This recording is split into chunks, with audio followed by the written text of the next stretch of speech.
The Yankees take 2 of 3 from the Toronto Blue Jays in the penultimate series of the 2023 regular season. The Yankees' record improves to 81-78, so they ensure that they will not finish below 500, and all they have to do is win one game against the Kansas City Royals to finish above 500 for a 31st consecutive season. That at one point looked like that wasn't going to happen, but now it's looking very likely to happen. Also, the Yankees have clinched, and this isn't like an accomplishment or anything, but they have secured the 4th spot in the AL East. The Red Sox will be finishing in 5th. In fact, we know each of the 5 spots in the AL East. It'll be Baltimore, Tampa, Toronto, Yankees, and Boston. So, the Yankees have finished out the season playing pretty well, but, I think that hopefully things got bad enough where true changes are made. I do believe that certainly Brian Cashman will be back, unfortunately. And Aaron Boone, I believe, will as well. I think there was a time when I felt like Boone would go, but I think with the way that things have gone, I think he's safe, but you just hope that somehow this roster is completely reconstructed. I don't know how that will happen, but I hope it does. As far as this series is concerned, the Yankees played pretty well versus the Blue Jays this year. They won the season series versus Toronto 7-6. And they played well at Rogers Center. They took 3 of 4 from the Blue Jays early in the season, now 2 of 3. Now, as far as truly, making the Blue Jays sweat, you kind of did it, as I talked about in the last episode, where you did win the first 2 games. So you kind of made it interesting going into Game 3. However, with Game 3 being what it was, Luke Weaver versus Chris Bassett, you kind of knew you were up against it in terms of, anything realistic as far as sweeping. That did not happen. And so now you leave this series, and Toronto is, very close to securing that final, not final, but one of the 2 open wild card spots. That is looking like it's very much within their grasp. So, they play a home series against the Rays, and the Rays have nothing to play for at this point. The Rays are locked into that 4th spot as the Orioles clinch the American League East. So, Toronto is not there yet, and I guess the positive is that, the Yankees, what could have happened is, Toronto could have been celebrating after a Yankee win. They at least did prevent that from happening. They did prolong what is probably the eventual Blue Jay clinch. So, but like I said, with the way things were laid out, sweeping them was the only way to truly leave the series, putting the Blue Jays, in somewhat a shambles. That did not happen. But give the Yankees credit because, like I said, they won the first 2.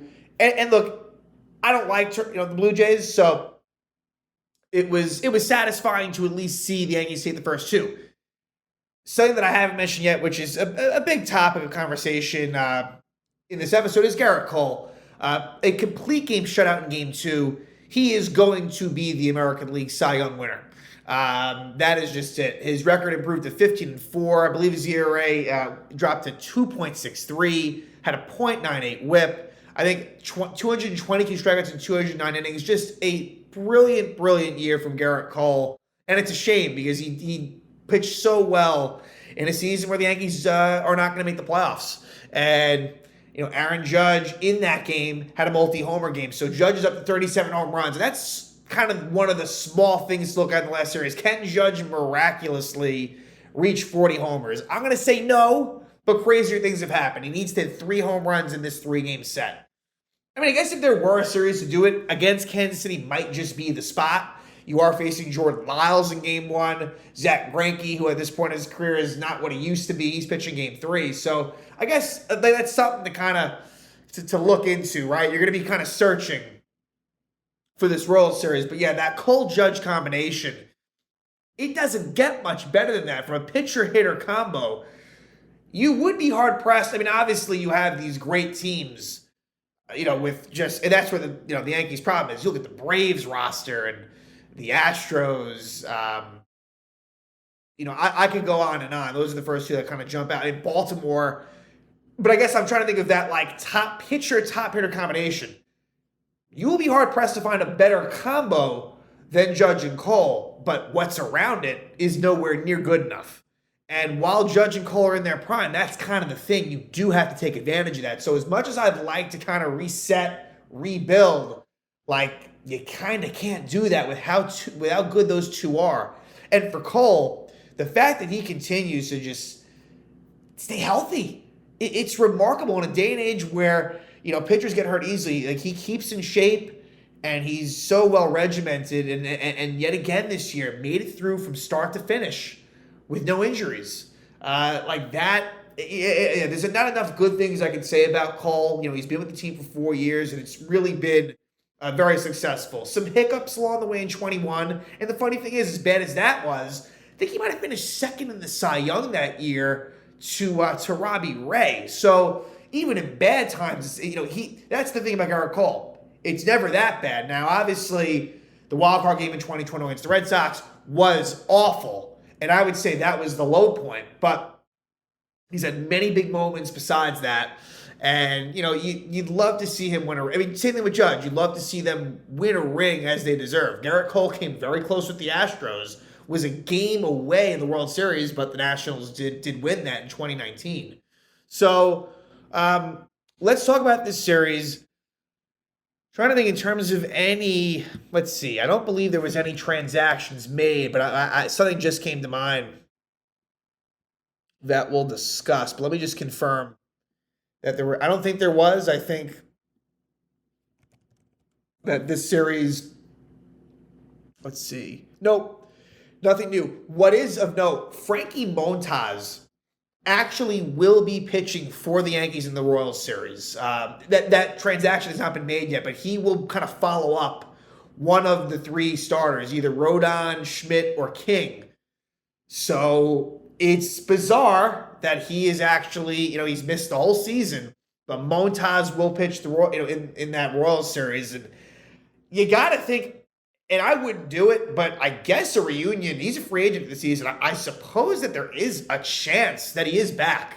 We can't put that at, let's put it this way, we can't put that at 0%. There is a world here in which Frankie Montas returns. I would stray far away from that. I would just, cut your losses and move on. But I guess there's a chance here. And we'll see how he does in that series.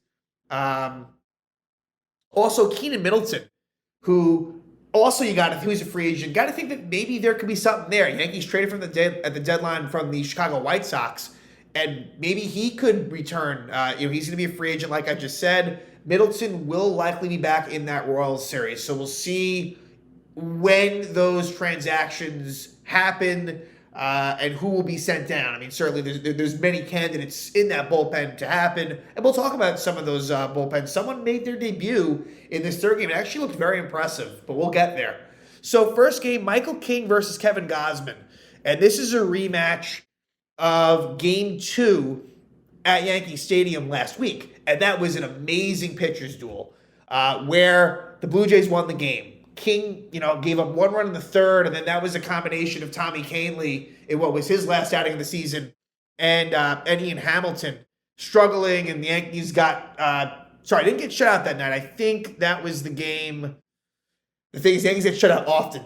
In fact, they were shut out for the 10th time this season in Game 3. That might have been the game where Austin Wells, I think it was, where Austin Wells might have hit his first homer in the 9th inning.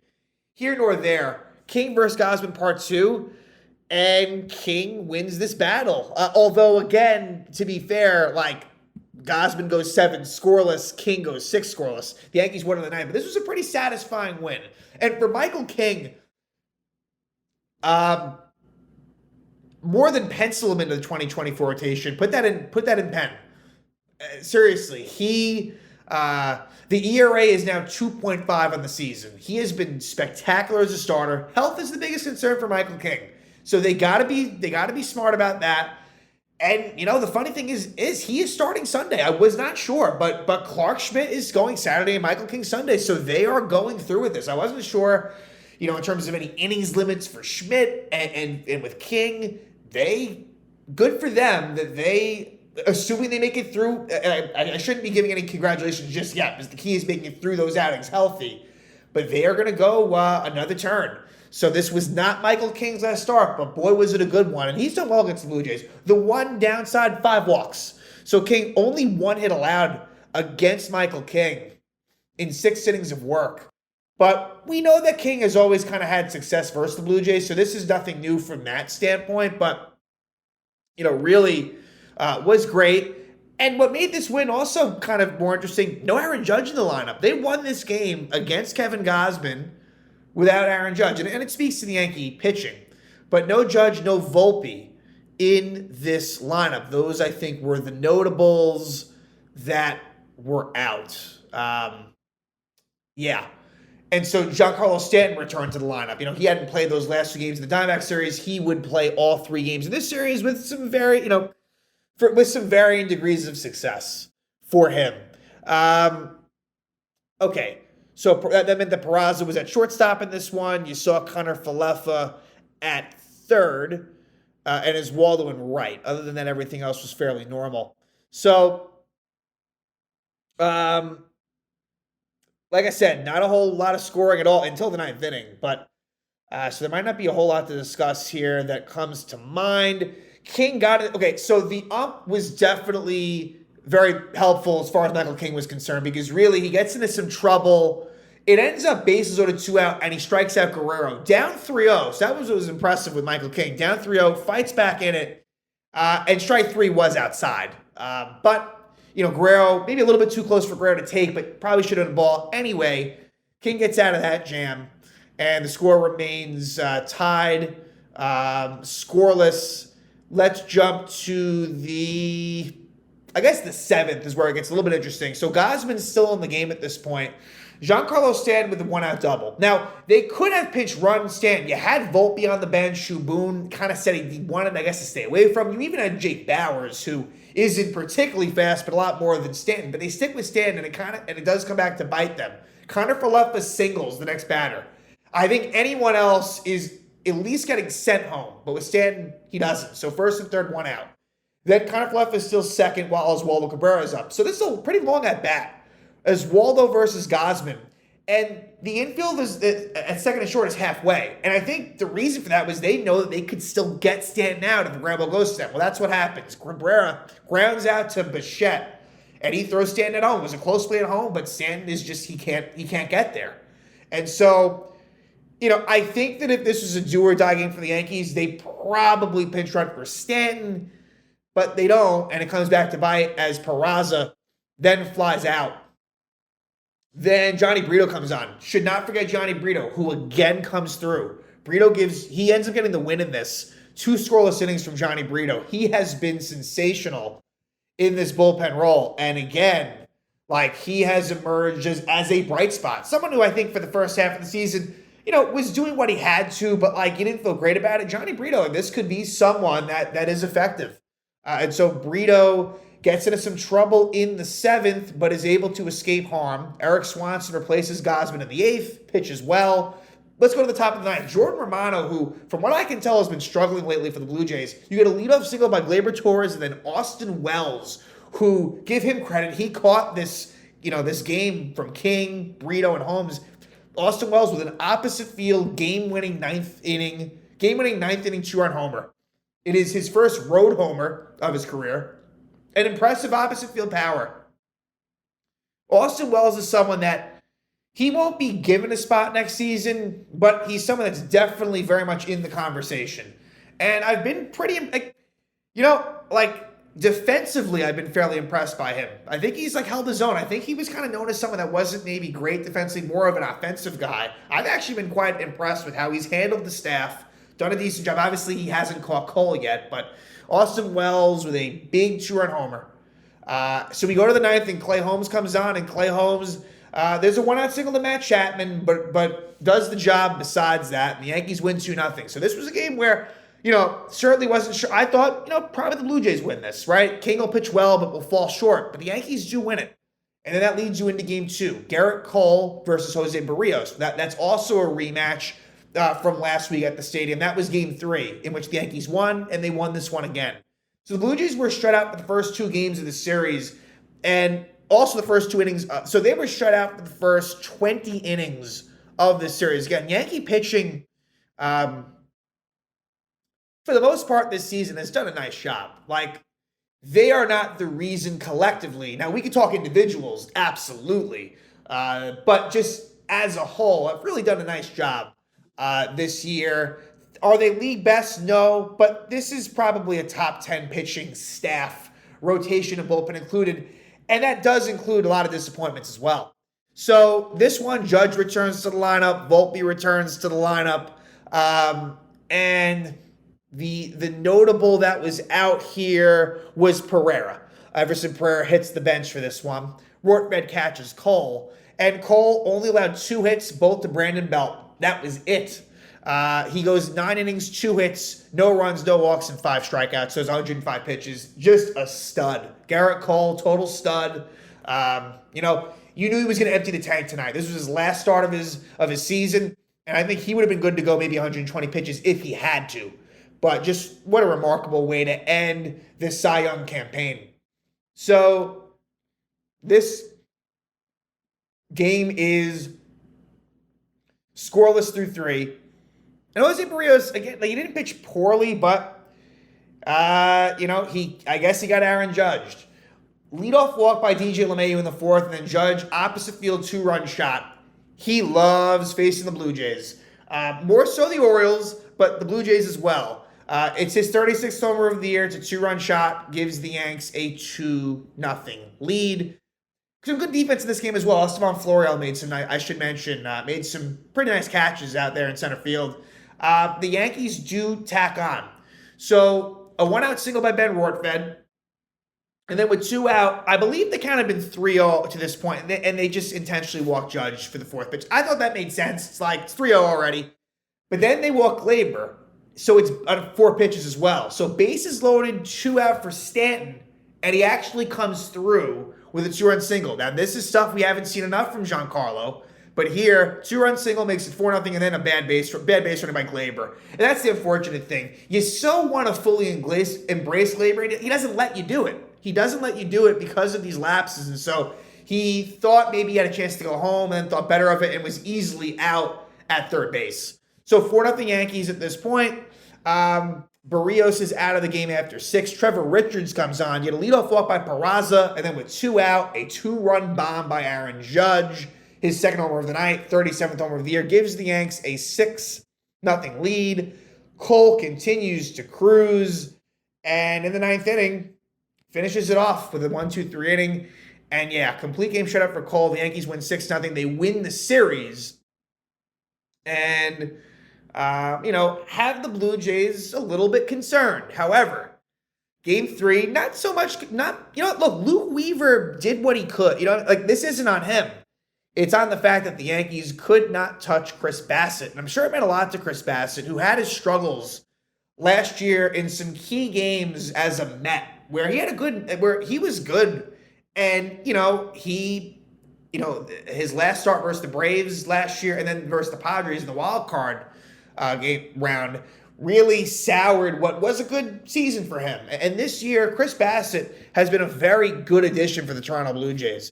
16-8, 3.60 ERA, right? Just a good quality season for Chris Bassett, and boy, did he dominate the Yankees. He goes 7 2/3 innings, allows 5 hits, no runs, 1 walk, and 12 strikeouts.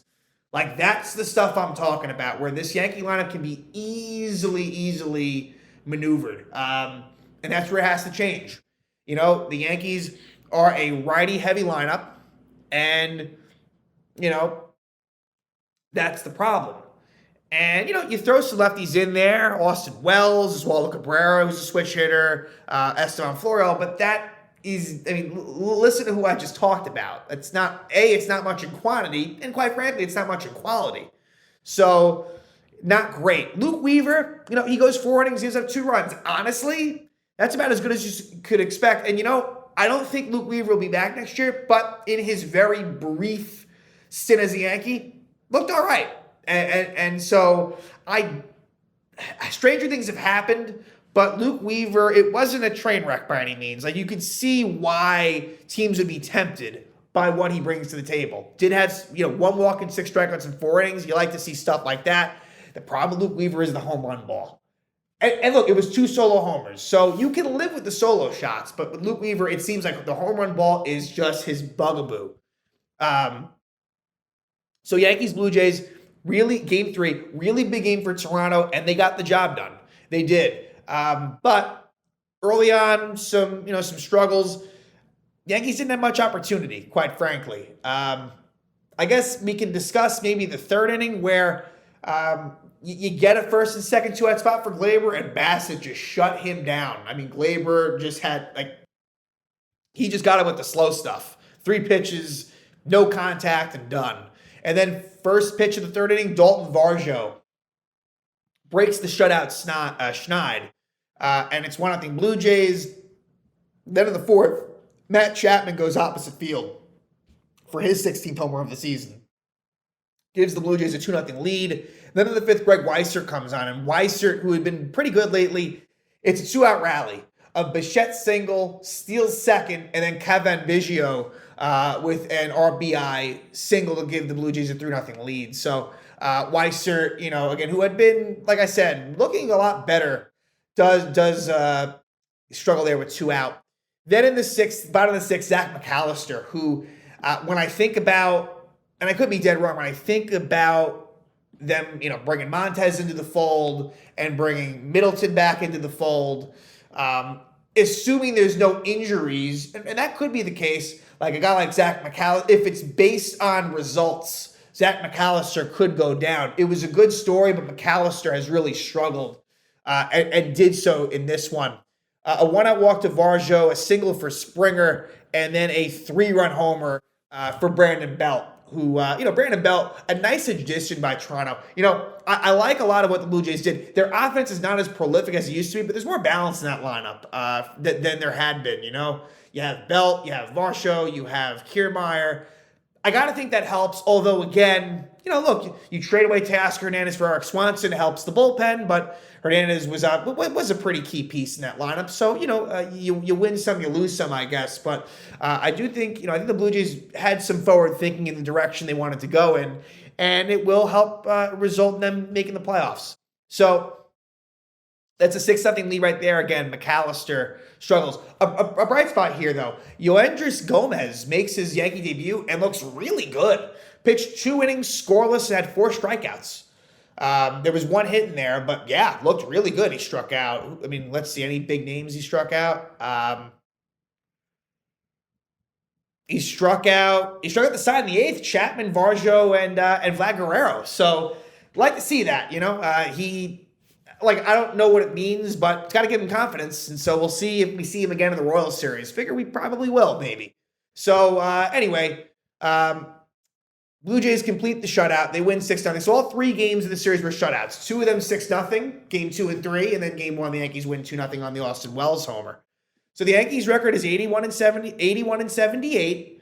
So they have not wrapped up the above 500 season, but they have ensured they won't finish below 500. I suspect the Yankees will find a way to win a game in this series, and it's something to certainly look at. Again, it looked as if that this was not going to happen, but they have finished the season strong. And I understand if there are Yankee fans that do take pride in this, but I also understand the Yankee fans that were upset, that maybe things didn't get really bad. Hopefully changes are still made regardless. So, yeah, last series of the season, Kansas City Royals are, their record is 54-105, but they have been better lately. It'll be Rodon versus Jordan Lyles, who has had a rough season, and the Yankees did get to Lyles at Yankee Stadium. Game 2, Clark Schmidt will be on the mound for the Yanks, looking to hopefully end the season on a high note after some struggles recently. And then Game 3 will be between Michael King, who, you got to be excited to see King, and then for the Royals will be Zach Greinke. And I'm wondering if for Greinke, could this be his last outing as a major leaguer? He is 1-15 with a 5.37 ERA. I haven't looked into the situation, but it is curious. Last game of the year in Kansas City, maybe this is it for him. So so there will be some storylines to kind of look into. The over 500 thing. Will Judge reach? Somehow reach the 40 home run mark. Michael King. Will he continue his success? So there's some things to look at. It's going to be tough, obviously, to really generate a whole lot of interest here, but we have reached finally the last series of the season, which is a good thing. This has been a very frustrating season that I don't know how much stock you want to take in the fact that September has been a good one. I think that more stock should be taken into what we saw in July and August. I think that is, important, and, we'll see how it finishes out. But again, Gerrit Cole doing what he does, complete game shutout in his Cy Young campaign, helps the Yankees take 2 of 3 from the Toronto Blue Jays, and now they travel to Kansas City to finish out the season.